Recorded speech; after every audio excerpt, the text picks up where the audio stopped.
Il y avait aussi une autre question qu'on avait ressortie parce qu'elle nous semblait intéressante, c'était si tu pouvais voilà, partager des moments particulièrement marquants, particulièrement forts que tu as vécu en thérapie de couple notamment. Ouais, alors il y a beaucoup de moments parce que c'est un métier que j'aime beaucoup et puis c'est une pratique particulière, la thérapie de couple que j'aime beaucoup aussi. Et c'est évidemment dans les années de pratique il se passe des choses, mais pour citer juste un exemple que j'aime beaucoup, c'est enfin qui moi m'a marqué, voilà, ça, ça, ça me regarde moi, mais c'était un moment où les deux membres du couple ont un conflit très important. Et puis il y avait en trame de fond la thématique de pouvoir se donner de l'affection, en fait. En l'occurrence, se prendre dans les bras. Tout simplement, ou se prendre la main, ou se regarder d'une manière tendre. Et puis il y avait cet énorme conflit pendant la thérapie de couple, pendant la séance. Et puis on a réussi à en sortir.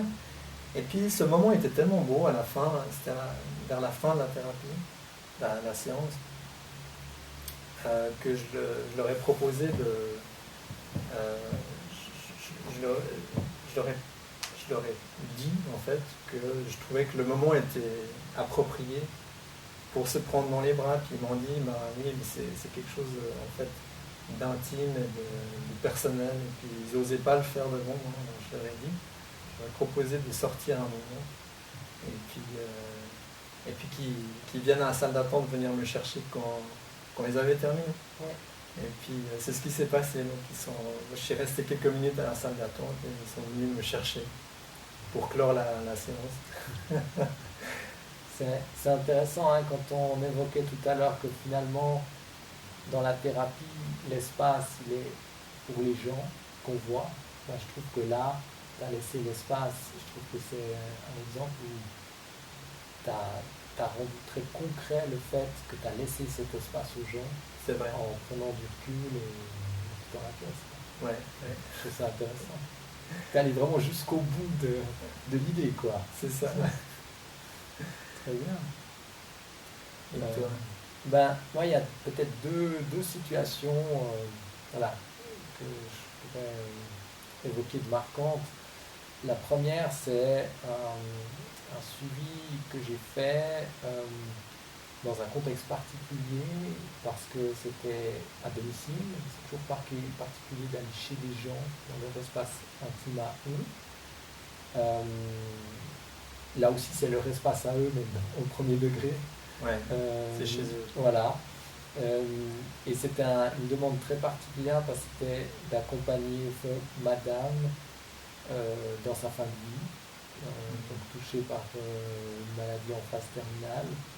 Et c'était vraiment une expérience particulière parce que je savais que la thérapie prendrait fin par le décès de madame, enfin, voilà, euh, des deux patients que j'avais face à moi. Et puis ça m'a demandé un certain préparer, enfin voilà, de me préparer mentalement à ce contexte-là. Et c'était effectivement très fort dans le suivi où forcément on a évoqué la mort, la maladie, la fin de vie. Et voilà, le monsieur a aussi occupé vraiment son espace dans ce processus-là. Et c'est quelque chose qui m'est vraiment resté très, très fort. Et je dirais un autre type de situation, c'est quand on fait une thérapie de couple qui débouche sur une séparation à un moment donné, sur le fait que le couple décide de se séparer, et quand le couple se le dit pendant une séance. Je trouve que c'est toujours un moment très fort. Euh,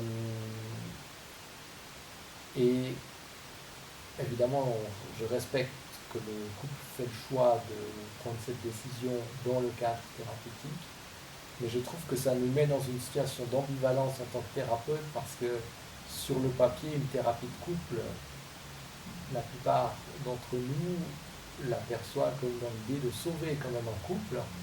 Et en fait, ça nous met dans la posture de changer cette optique-là et de se dire finalement, on est surtout pour accompagner et soutenir le couple, quel que soit le chemin que le couple va prendre.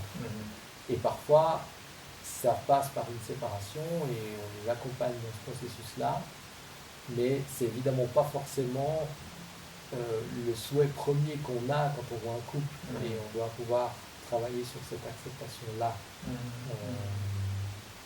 Voilà, parfois une thérapie de couple débouche sur une séparation, c'est une réalité. Ouais.